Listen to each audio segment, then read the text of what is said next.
In communication, there's actually three types of noise. Psychological noise is one, physiological noise is the other, and then there's external noise.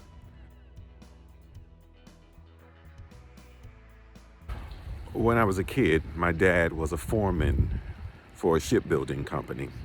He was the only black man to be a foreman in Moss Point, Mississippi, and that was a really huge deal.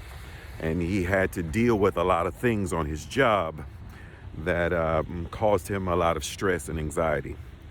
So when my dad would come home from work every day at 4 o'clock, he would always come home and sit at the kitchen table, and he would open up the back door and look outside on our backyard. And he would just stare. He would just stare out into the backyard, and he would do that for probably about 30 to 40 minutes. And what we knew as children is that that was not the right time to go to my father and ask him for something that we needed, either for ourselves or we needed for school or needed money or for a trip or something.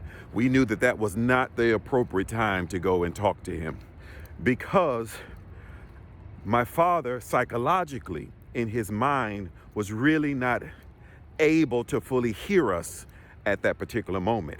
My father would have been experiencing what we call in communication as psychological noise.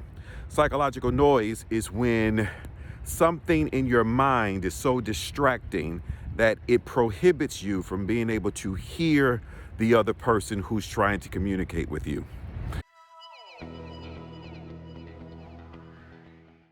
Most of us truly understand external noise. External noise is any sound that is outside of the mind or the body that can inhibit you from being able to hear another person. For example, when you're on the subway platform and you're talking to a friend, but a train comes by, the loud noise of that train can be so loud that it can make you not be able to fully hear what your friend is saying.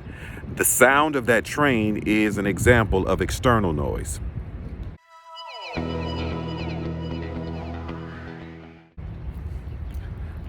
Let's talk about physiological noise. Physiological noise is a noise that is within your body.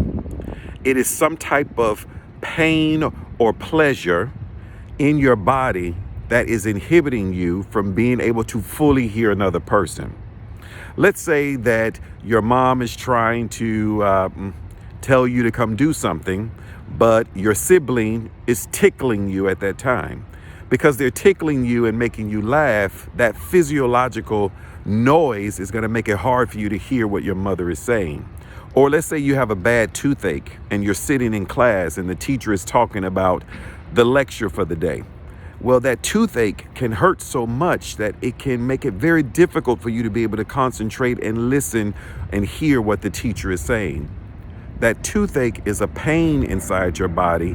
That tickling is a pleasure inside of your body, but they're both considered physiological noise because they can both hinder you from hearing what the other person is trying to say. So again, we have three types of noise: psychological noise, physiological noise, and external noise.